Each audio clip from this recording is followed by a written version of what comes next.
초저출산 초고령화 사회, 전 세계에서 가장 초저출산이 0.69명까지 갔습니다. 전 세계 220개국에서 최하입니다. OECD 나라에서 최하입니다. 이런 현상 부분들이 왜 이런 현상이 있을까라고 하는 것들은, 그래서 미국의 폴 휘트 박사도 2100년이 되기도 얼마 안 남았죠. 한국 인구가 3분의 1로, 그러니까 한 2천만 정도로 예상하고 있습니다. 영국의 옥스퍼드 대학의 인구학 연구소 데이비 콜만 박사는 이대로 대한민국은 전 세계 지구촌에서 가장 먼저 사라질 나라가 대한민국이다. 두 번째는 일본이 없어진다. 이렇게 예언하면, 이런 것들이 예측이 빗나갔으면 좋겠습니다. 근데 더 문제가요, 이 저출산 문제가 뭐 많이 있습니다. 우리 학력 인구, 지금 대학이 벚꽃 지는 순서대로 없어지고 있고요. 군대 갈 병력이 없습니다. 그 다음에 더 큰 것은 우리 초고령 사회, 우리 어르신들의 인구가 65세 이상이 1000만입니다. 20% 넘었습니다. 의료 비용이 감당이 안 됩니다.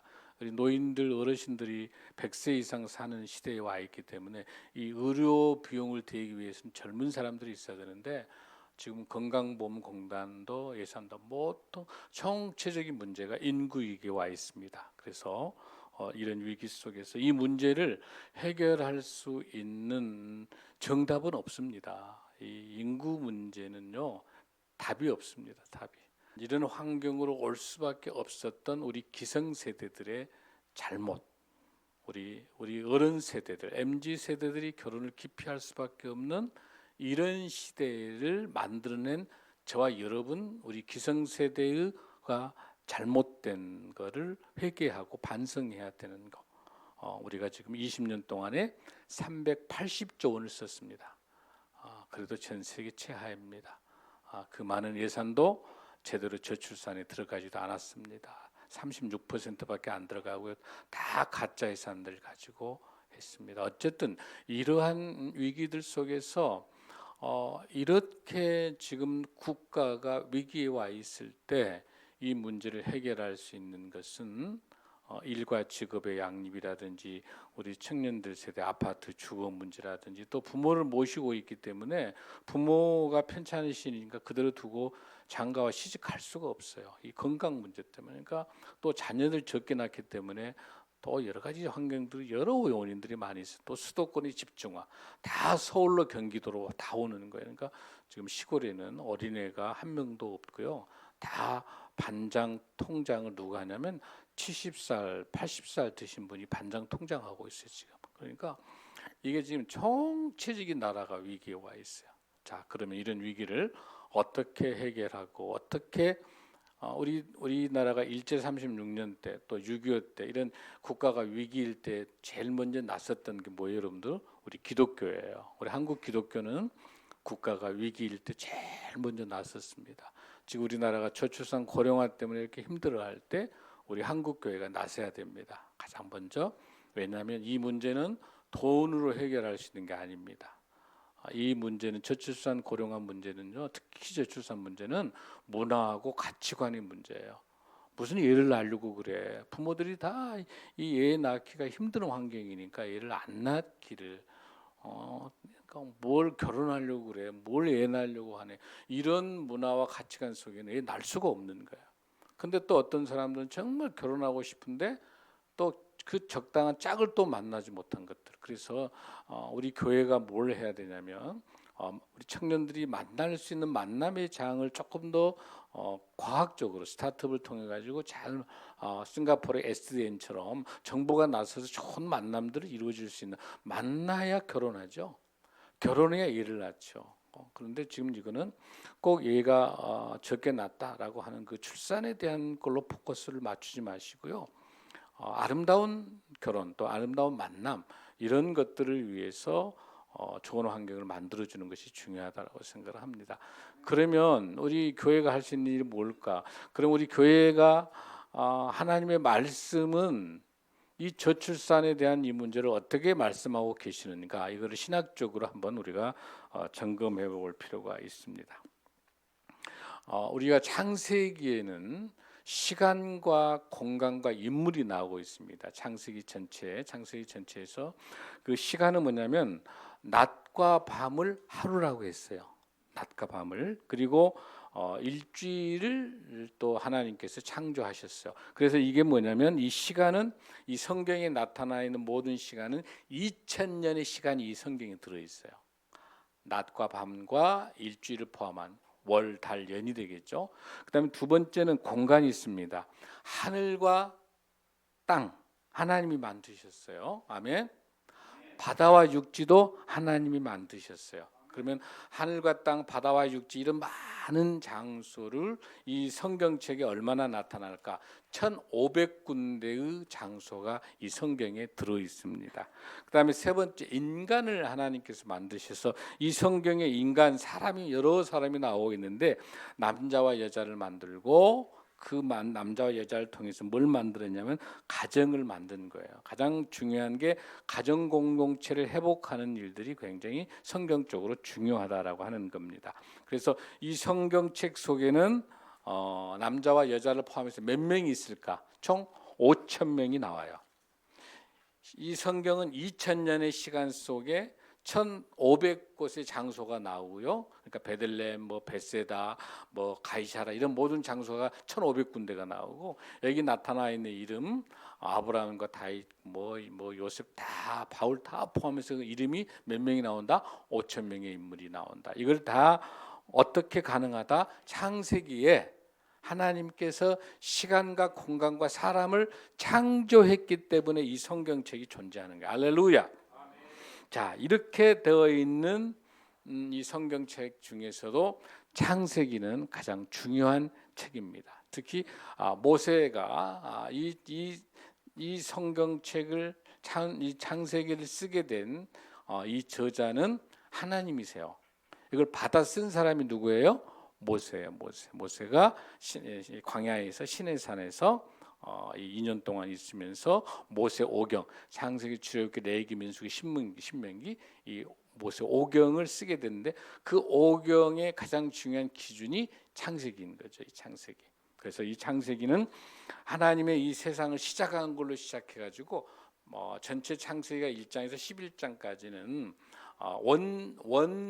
그러니까 원 역사예요. 어떻게 이 세상이 만들어졌는가라고 할 때. 또 다시 11장에서 시작해서 50장까지 진행된 것은 족장사. 하나님께서 이 세상을 아름답게 만드시고 난 다음에 생육하고 번성해서 아름다운 하나님의 나라를 만드는 것을 족장사, 즉 요셉까지 나와 있는 것이 창세기 설명입니다. 그래서 이 전체 중에서 우리가 하나님의 말씀을 통해서 족장 이전의 원역사 11장까지를 먼저 살펴볼 수 있도록 그렇게 하겠습니다. 자, 제일 먼저 우리 창세기 1장 우리가 본문에서 읽었던 이 말씀부터 한번 우리가 읽어보겠습니다. 창세기 1장 24절부터 한번 읽습니다. 시작. 하나님이 이르시되 땅은 생물을 그 종류대로 내되 가축과 기는 것과 땅의 짐승을 종류대로 내라 하시니 그대로 되니라. 25절 시작. 하나님이 땅의 짐승을 그 종류대로 그 가축을 그 종류대로 땅에 기는 모든 것을 그 종류대로 만드시니 하나님이 보시기에 좋았더라. 아멘. 여기에서 24, 25절에서는 이제 생물을 만들고 가축, 기는 것, 뭐 이런 모든 짐승들 다 이런 거 만들. 중요한 단어가 뭐냐면 종류대로. 이 종류대로라 하는 이 단어를 봤을 때 진화론이 틀렸다는 거예요. 하나님이 종류대로 어떻게 바꿔져 가지고 종류가 만들어진 게 아니라 아예 처음부터 하나님께서 땅에 기는 것들, 그 다음에 가축들, 또 짐승들 다 아예 종류대로 만들어 놓으신 거예요. 아멘.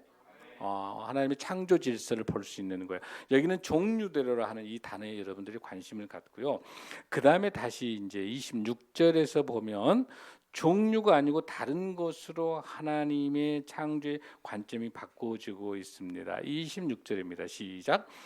26절에서 뭘 따라서 우리의 형상을 따라 우리의 모양대로라는 말이 나와있죠. 우리의 형상과 우리의 모양이다라고 하는 거예요. 여러분들 여기서 보면 여러분 형상이 무엇이고 모양이 뭘까요, 여러분들? 제가 사전에 찾아보니까 형상은 사람이나 물건의 끝으로 나타나 보이는 모양. 그다음에 모양이란 건 뭐냐면 겉으로 나타나 보이는 생김새. 비슷비슷하죠.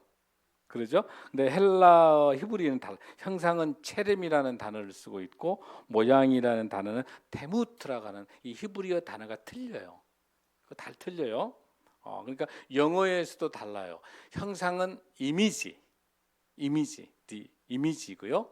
그다음에 모양은 likeness, 생김새 쪽이에요. 그러니까 중요한 게 여기서 뭐냐면 아까 우리가 천지창조할 때 모양 유형별로 아까 종류대로 구별해서 만들었단다면 여기에서 이제 사람으로 만들기 전에 조금 더 그 사람의 형태를 만들 때 조금 더 하나님께서 아니죠. 조금은 훨씬 더 정교하게 만들어내시는데 두 단어를 쓰고 있는데 무슨 단어입니까? 하나님이 이르시되 누구의 형상대로? 우리의 형상을 따라. 갑자기 복수의 우리가 나오네.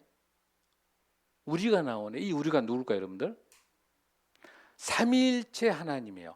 성부, 성자, 성령 삼위일체 하나님이 창조 질서에 관여했고 우리 사람을 만드는데 누가 관여했다?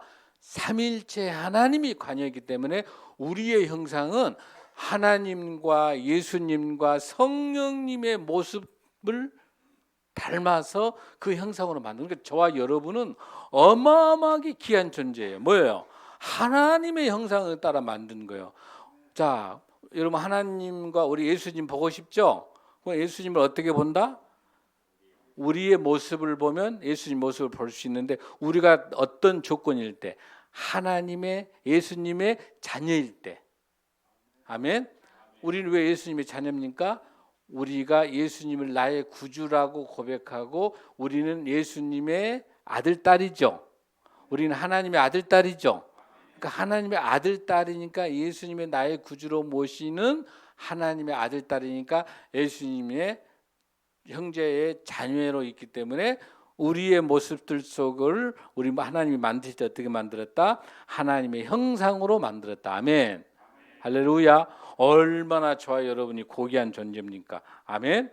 그래서 우리의 형상을 따라 우리의 모양대로, 즉 하나님의 원형이 우리 인간의 뭐에다? 원형이라는 거예요. 할렐루야. 할렐루야. 이렇게 고귀하게 우리를 만드셨다라고 하는 것들을 여러분들이 보시면 돼요. 아멘. 자, 그러면 얼마나 우리가 하나님의 형상이라는 게 귀한 걸 보겠습니다. 로마서 8장 29절 말씀을 보겠습니다. 이 구약시대 이 말씀에 근거해서 하나님께서 우리의 형상들, 우리라는 단어를 감히 우리 같은 죄인인데 우리를 만드시면서 어떻게? 우리의 형상대로, 우리의 모양대로. 그러면서 우리의 모양, 우리의 형상의 대표적인 사람을 누구를 만든 거야? 아담을 만든 거야. 할렐루야. 우리의 형상, 하나님의 성부, 성자, 성령 하나님의 형상을 통해 만든 게 누구예요? 아담인 거예요. 아멘. 할렐루야. 아담을 만드신 거야. 아담과 하와를 만드실 때 먼저 아담을 먼저 만드셔서 혼자 독취하는 게 옳지 않으니까 갈비뼈를 통해서 셔터블 헬퍼라고 돕는 배필인 누구를? 하와를 만드는 거죠. 제일 먼저 만들었건 하나님의 형상, 우리의 형상, 우리의 모양으로 만든 게 누구예요? 아담이라는 거. 아멘. 그 아담에서 아담, 이 담이라는 단어가 피예요. 피. 즉 이 피는 하나님의 생명의 피로 만든 게 아담이에요. 아멘. 근데 그 아담이 이제 나중에는 죄를 짓게 돼서 선악과를 따먹고 이제 죄에 떨어서 에덴 동산에서 이제 쫓겨나게 되는 거죠. 그러면서 마지막 하나님께서 이제 그 나중에 제가 말씀드리겠습니다만은 거기에서 아담을 통해서 하나님이 끝까지 포기하지 않으시고 끝없는 하나님의 사랑을 통해 가지고 하나님께서 역사하시는 것, 그걸 우리가 볼 수 있는데요. 그 첫 번째 아담을 우리가 볼 수 있는데, 그 아담을 보면서 우리가 로마서 8장 29절에서 조금 더 깊숙하게 보겠습니다. 시작. 하나님이 미리 아신 자들을 또한 그 아들의 형상을 본받게 하기 위하여 미리 정하셨으니 이는 그로 많은 형제 중에서 맏아들이 되게 하려 하심이니라. 아멘. 여기서 나타난 그 아들의 형상이니까 하나님의 아들의 형상이니까 누굽니까? 이 아들의 형상이 예수 그리스도예요. 똑같이 형상을 쓰고 있죠.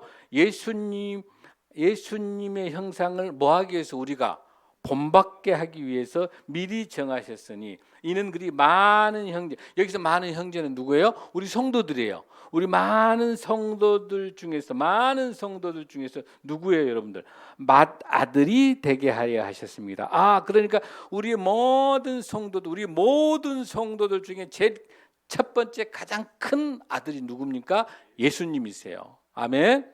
그 맏아들이 예수님이시고, 그 맏아들이 무슨 열매가 됩니까, 여러분들? 부활의 첫 열매가 된 거죠. 맏아들 예수님이 십자가에 돌아가시고 3일 만에 부활하셔서 그 부활했을 때의 첫 열매가 누구예요? 맏아들 예수 그리스도가 첫 열매인 줄로 믿습니다. 그리고 이 첫 열매는 첫 번째 열매란 뜻이 아니라 부활에서 열매 맺게 되는 부활의 첫 대표적인, 부활하는 대표를 첫 열매라고 말하는 거예요. 그래서 첫째라는 숫자도 있지만은 부활하는 모든 부활의 대표가 누구다? 예수님이다. 할렐루야. 그리고 다음 열매가 뭡니까? 저와 여러분이에요. 예수님 재림에 오셨을 때, 아멘. 우리가 심판에 섰을 때, 부활의 심판할 때 우리가 두 번째의 다음 열매가 될 줄로 믿습니다. 할렐루야. 그래서 이 본문에서, 그리고 로마서 8장 29절 이 본문이 나오기 바로 전절에가 뭐가 나오냐면 28절에가 우리가 알거니와 하나님을 사랑하는 자 곧 그의 뜻대로 부르심을 입은 자들에게는 모든 것이 합력해 선을 이루느니라. 그 본문, 합력해 선을 이룰 수 있도록 하나님께서 불러주셔야 될 줄로 믿습니다. 그 부름받은 우리는 우리 누구를? 예수님을 본받게 하기 위해서 맏아들 첫 열매로 예수님을 우리에게 주신 줄로 믿습니다. 아멘. 자, 그러한 것들을 보시고 난 다음에 여러분들이 조금 더 깊숙하게 이 본문들을 좀 들어가 보도록 그렇게 하겠습니다. 자, 그러면 그 26절에서 우리가 하나 조금 놓치지 말아야 될 게 있는데, 자, 저랑 같이 읽어봅니다. 하나님이 이르시되 우리의 형상을 따라 우리의 모양대로 우리가 무엇을 만들고?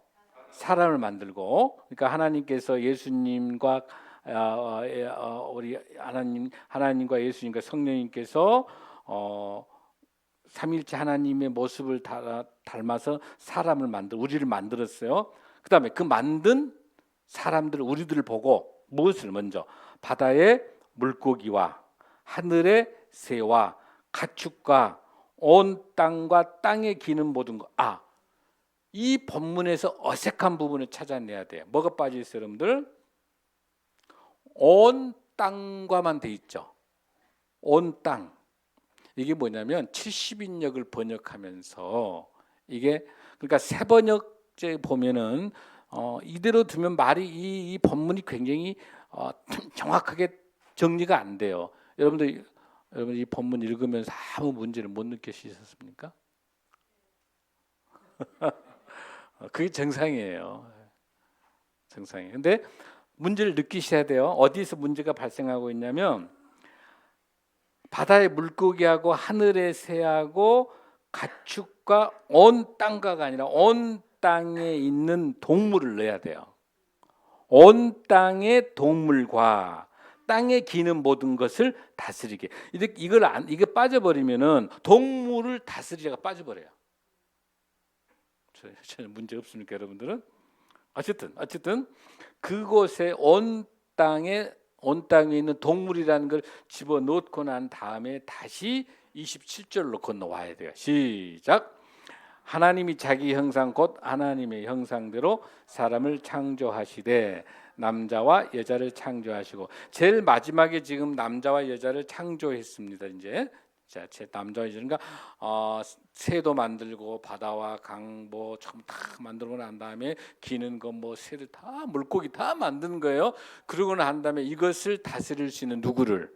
남자와 여자를 창조하시고 아담과 하와를 창조하시는 거죠. 자, 그러면서 오늘의 이제 이 본문이 28절이 가장 중요한 본문입니다. 28절을 위해서 여기까지 온 겁니다. 시작. 하나님이 그들에게 복을 주시며 하나님이 그들에게 이르시되 생육하고 번성하여 땅에 충만하라. 땅을 정복하라. 물고기와 하늘의 새와 땅에 움직이는 모든 생물을 다스리라 하시니라. 아멘. 자, 하나님께서, 이거 아주 유명한 본문이에요. 많이 알고 있는 본문인데 놀라운 사실은 뭐냐면 하나님이 그들에게, 즉 아담과 하와, 즉 그들에게 하나님이 남자와 여자를 만드시고 난 다음에 우리 인간들 사람들에게 말씀하시기 전에 뭘 먼저 하셨는가를 보셔야 돼요. 뭡니까 여러분들? 복을 주신다는 사실이에요. 할렐루야. 이 모든 것을 뭐 하시기 위해서 주신다? 지금 복을 주시려고 하신다. 따라합니다. 복을 주시려고 하신다. 복을 주시려고 하신다. 이 단어는 너무 중요한 단어니까 따라합시다. 바라크. 바라크라는 단어예요. 바라크라는 단어. 이 바라크라고 하는 이 단어가 복이라는 단어. 복이라는 단어인데, 이 바라크라는 이 단어가 복은 무슨 뜻이냐면, 따라합니다. 무릎을 꿇다, 경배하다, 찬양하다의 뜻이에요. 주의하십시오. 물질을 복이라고 하지 않으셨다는 사실이에요. 돈 벌고 잘 사는 것을 복으로 하지 않으셨습니다. 하나님이 말씀하신 복, 바라크는 뭐다 여러분들? 무릎 꿇다입니다. 하나님 앞에서 무릎 꿇다, 하나님을 경배하다, 하나님을 찬양하다가 최고의 복인 줄로 믿습니다. 할렐루야. 하나님께 경배하고 하나님께 무릎 꿇고 하나님에게 순종하는데 어떻게 이 세상 사는데 물질의 축복을 안 주시겠습니까? 할렐루야. 여러분도 건강을 안 주시겠습니까? 할렐루야. 무엇보다 그래서 너희는 먼저 그의 나라와 그의 의를 구하라. 그리하면 이 모든 것을 다 하신다고 하시는 것은 무슨 뜻이냐면 우리 의식주에 먹고 사는 문제에 복을 주시기 위해서 그 먼저 해야 될 복이 뭐예요 여러분들? 하나님 앞에 예배드리는 거. 할렐루야. 하나님께 찬송하는 거. 할렐루야. 하나님 앞에 무릎 꿇는 복을 받는 저와 여러분이 될 줄로 믿습니다. 바라크, 무릎 꿇을 때, 예배 드릴 때, 찬송할 때, 기도할 때, 그럴 때 하나님이 우리의 먹고 사는 모든 문제를 복을 주실 줄로 믿습니다. 그 복 바라크를 먼저 주시고 난 다음에 하나님이 그들에게 이르시되, 자 다시 한번 생육하고 시작. 생육하고 번성하여 땅에 충만하라. 땅을 정복하라. 할렐루야. 할렐루야. 그래서 하나님이 주신 축복, 바라크, 경배하고 찬양할 때, 그래서 복의 근원이 아브라함에게 본토 아비집을 떠나서 너를 통해서, 아브라함을 통해서 많은 무엇을, 민족을 이루게 하시겠다. 그리고 복을 더하신다. 할렐루야. 하나님의 사람이 많아지는 게 복인 줄로 믿습니다. 한국교회 위기가, 대한민국의 위기보다 한국교회 위기가 뭐냐면 다음 세대 유년부 주일학교가 70, 80%가 없어요. 초, 중, 고등학교가 없어졌어요 지금.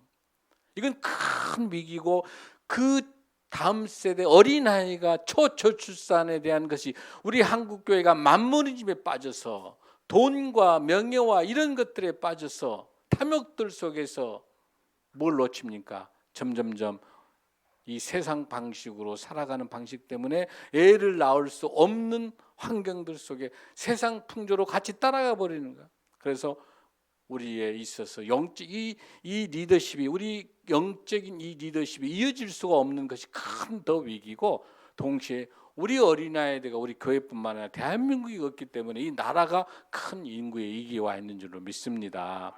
그렇게 해서 하나님께서 뭐라 하겠습니까? 생육하고 번성해라.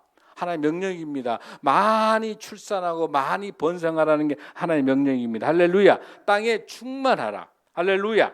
땅에 충만하라. 그러고 나는데 뭡니까? 땅을 정복하라. 이 카바시라는 이 단어 때문에 중세에는 이 단어 카바시를 잘못 해석해서 남은 나라를 빼앗고 식민지를 빼앗는 거 막 스페인처럼 막 십자군 전쟁하면서 잘못 이 단어 카바시는 그런 단어가 아니에요. 카바시는 무슨 뜻이냐면 경작하라예요. 잘 생태계와 모든 사람들과 동물과 식물들이 잘 어울릴 수 있도록 잘 그 땅을 경작하라. 그래서 이 본문이 창세기 1장 28절이 이 본문이 문화 명령인 거예요. 컬처 컬티베이트 경작하라는 거예요. 잘 살고 먹고 살 수 있도록 아름답게 잘 만들라고 해서 그래서 이걸 문화 명령. 저는 이 문화 명령 플러스 뭐라고 성전 명령이라 하고 싶어요. 우리 몸된 우리 성전들이 정말 아름다운 하나님의 나라로 아름다운 나라를 만들어가는 성전, 저와 여러분의 이 성전들을 아름답게 꾸며내는 하나님의 나라를 풍성하게 만드는 그런 성전의 명령인 줄로 믿습니다. 그러면서 카바시 정복하라고 하시면서 마지막 뭐라고 이야기하냐면 바다의 물고기와 하늘의 새와 땅에 움직이는 모든 이 본문에 아까 본문에서 땅에 있는 동물이란 말이 안 들어있으면 이 본문에 땅에 움직이는 모든 생물이라는 단어를 쓸 수가 없어요. 그래요 여러분? 안 그래요 여러분들? 그렇죠? 그래요 안 그래요? 그렇죠? 그러니까 이상해야 맞아요. 이상해야 맞아요. 지금 이 본문에 나와 있는 것처럼 자 이게 이제 본문의 가장 중요한 따라합니다. 모든 생물을 다스리라. 모든 생물을 다스리라라고 하는 이 다스리라는 이 단어가 잘못 지금까지 해석되어 온 거예요. 이 다스리라. 그러니까 이 다스는 지배하고 권력을 가지고 짓누르고 이렇게 해석하면 안 돼요. 물론 그런 뜻도 들어있긴 한데 이 단어 히브리어 단어가 라다라고 하는 이 단어가 무슨 뜻이냐면 돌봐라. 돌보라는 돌봄이에요. 돌봄. 즉 뭐냐면 어린아이 태어날 때부터 시작해서 아동 영유아 돌봄, 아동 돌봄, 청소년 돌봄, 그다음에 장애인 돌봄, 그다음에 여러 가지 힘들어하는 이웃들을 돌보고 또 노인 돌봄까지 그 돌봄에 대한 이 단어가 이 다스리라 라다에서 왔어요. 할렐루야. 하나님께서 주시는 것. 그래서 여기 이 라다라는 단어는 어디까지 포함된다? 하나님이 창조한 천지 창조한 생태계까지도 다 돌봐야 돼. 그래서 꽃 한 송이 꺾으면 안 되는 거예요. 그다음에 그 벌레 짓밟아 버리면 안 되는 거예요. 어쨌든 이 생태계에 있는 모든 것들 다 하나님께서 다 돌보라고 하는 그 명령을 주신 줄로 믿습니다. 그래서 이 상황을 볼 때 우리가 이런 것들을 해결할 수 있는 방법, 이걸 우리가 다스릴 수 있는 거, 돌볼 수 있는 거, 또 이걸 여기 본문에 있는 것처럼 정복, 카바스, 경작할 수 있는 이 권한은 누구만이 가능하냐면 여러분들 왕 정도 레벨이 돼야 다스릴 수 있어요. 그렇죠 여러분들? 일반인들은 다스릴 수가 없는 거예요. 그렇죠? 이 본문의 창세기 1장 28절은 누구에게? 아담과 하와, 하나님 만든 아담과 하와에게 돌보라는 명령을 주신 거예요. 즉 누구에게? 왕에게. 왕노들을 할 수 있는 사람이에요. 그러나 지금 우리 이 시대에 있어서 왕은 누굽니까 여러분들? 베드로전서 2장 9절 한번 보겠습니다. 이 왕만이 다스릴 수 있는데 왕만이 돌볼 수 있는데 그 왕은 어떤 왕인가? 시작. 그러나 너희는 택하신 족속이요 왕 같은 제사장들이요 거룩한 나라요 그의 소유가 된 백성이니 이는 너희를 어두운 데서 불러내어 그의 기이한 빛에 들어가게 하시니 아름다운 덕을 선포하게 하려 하십니다. 아멘. 여러분들은 저와 여러분은 뭐예요? 택하신 족속입니다. 아멘. 왕 같은 제사장입니다. 아멘. 그러기 때문에 우리는 거룩한 하나님 나라의 소유자가 될 줄로 믿습니다. 이제 아담과 하와에게 주셨던 그 왕노릇 할 수 있었던 그 다스림, 라다, 돌봄을 왕만이 할 수 있었는데 이제는 누가 예수님을 나의 구주로 고백하는 저와 여러분이 왕 같은 제사장이기 때문에 우리가 다스릴 줄로 믿습니다. 할렐루야. 우리가 다스리기 위해서는 우리가 뭐 해야 되겠어? 우리가 생육하고 번성해야 돼요. 우리가 많이 결혼이 이루어져야 되고 많은 자녀를 출생할 수 있어야 되는 거예요. 할렐루야. 그래서 우리 자녀들이, 그래서 우리 교회가 어떻게 해야 되냐면 애 한 명만 태어나게 되면은 최고의 축제를 만들어야 돼. 한 달 내내 축제해야 돼. 우리 애들 한 명만 태어나면은 온 기저귀뿐만 아니라 뭐 좋은 물건 있는 것 전부 다 재활용하지 말고 좋은 것 전부 다 갖다가 다 줘야 돼. 우리 애기 한 명만 태어나면. 할렐루야. 그다음에 축의금뿐만 아니라 그다음에 뭐 아무튼 좋다고 하면 한 달 내내 그 교회가 축제해야 돼. 할렐루야. 이렇게 되면 문화와 가치관이 바꿔지고 왕 같은 제사장의 마음을 가지고 있기 때문에 다스릴 수 있을 때 돌볼 수 있는 그런 마음이 생길 줄로 믿습니다. 그래서 우리 애가 하나 태어나고 애들 만남과 출산과 결혼과 출산 이 모든 것들이 축제가 돼야 될 줄로 믿습니다. 특히 한국 교회가 힘을 모으면 이 만남과 결혼과 출산 문제가 해결할 줄로 믿습니다. 자, 그래서 하나님께서 일관되게 창세기에서 말씀하셨던 다스리라라고 하는 왕 노릇을 설명했단다면 마지막 우리 성경책이 뭐예요? 마지막 책 요한계시록에도 똑같이 하나님의 생명의 출발과 생명으로 시작했다 생명으로 끝나게 됩니다. 바로 그것이 요한계시록 22장 5절 말씀입니다. 시작. 밤이 없겠고 등불과 햇빛이 쓸데없으니 이는 주 하나님이 그들에게 빛이심이라. 그들이 세세토록 왕노릇하다. 그러니까 중요한 것은 잃어버렸던 에덴 동산에서 왕권을 잃어버렸던, 하나님이 주신 왕권을 잃어버렸던 것을 요한계시록에 와서 왕권이 회복되는 역사가 있을 줄로 믿습니다. 이 왕권의 회복이 돌봄입니다. 왕권의 회복이 생명입니다. 할렐루야. 이 생명은 누굽니까? 예수 그리스도를 닮아가는 저와 여러분이 왕노릇하는 것이 생명인 줄로 믿습니다. 사랑하는 성도 여러분, 우리가 이 생명이 얼마나 중요하냐면 생명이 있기 전에는 어땠습니까? 예수님이 하나님이 생명 주기 전에는 뭐였습니까? 온 세상이 혼돈과 온 세상이 암흑과 온 세상이 공허했습니다. 혼돈과 공허와 암흑 같은 그 창세기 있기 전 단계, 그 단계 하나님께서 창조 역사를 통해서 우리 예수님 하나님께서 우리를 창조하시면서 생육하고 번성하고 충만하고 다스리라고 말씀하셨을 때 그 생명 대신 우리가 영원히 죽을 수밖에 없는 우리를 대신해 오신 예수 그리스도의 십자가의 첫 열매, 부활의 열매, 예수님을 우리에게 보내주셔서 예수님과 함께 영원한 왕노릇하면서 지금까지 그 흑암과 같은 것이, 혼돈과 같은 것이 질서의 하나님으로 역사할 줄로 믿습니다. 흑암과 같은 것이 우리 안에 있는 모든 흑암들이 다 사라집니다. 할렐루야. 공허한 것, 이 세상에 공허하게 가득 차 있는 것이 생명으로 돌봄을 통해서 우리가 아동 돌봄, 지역 돌봄에 해당 노인 돌봄, 우리가 지금 우리 엘드림 대학에 하고 있는 노인 돌봄, 우리가 지금 집중적으로 하고 있는 저출산 문제를 해는 아동 돌봄, 영유아 돌봄, 이 돌봄이라고 하는 이것이 생명이기 때문에 하나님이 주신 이 생명이기 때문에 이걸 잘 돌봐서 우리 어르신들이 천국으로 갈 수 있도록 우리 어르신 돌봄을 잘해야 될 줄로 믿습니다. 우리 다음 세대들이 잘 태어날 수 있는 좋은 환경들을 만들어서 애들이 행복할 수 있는 아름다운 생명이 살아있는 환경을 만들어서 우리 아동 돌봄, 영유아 돌봄들이 이루어질 수 있도록 우리 한국교회가 이 사명을 잘 감당해야 될 줄로 믿습니다. 모든 생물을 잘 다스리는 라다, 돌봄이 생명입니다. 우리 교회가 우리 교회의 좋은 공간들, 큰 교회들 많은 공간들을 무상으로 다 지역사회에 다 내어주고 이 애들이 빨리 애들을 맡겨놓고 직장에 들어갈 수 있도록 해서 우리 교회가 이때 많은 교회 공간들을 우리 어르신들 돌봄을 위한 공간, 아동들을 위한 돌봄으로 잘 환원해서 이 우리나라의 위기인 인구 위기, 저출산 위기를 극복할 수 있는 그런 교회의 공공성과 경교회성을 잘 감당하는 한국교회, 우리 교회가 되길 간절히 소원합니다. 할렐루야. 다 함께 일어나시겠습니다.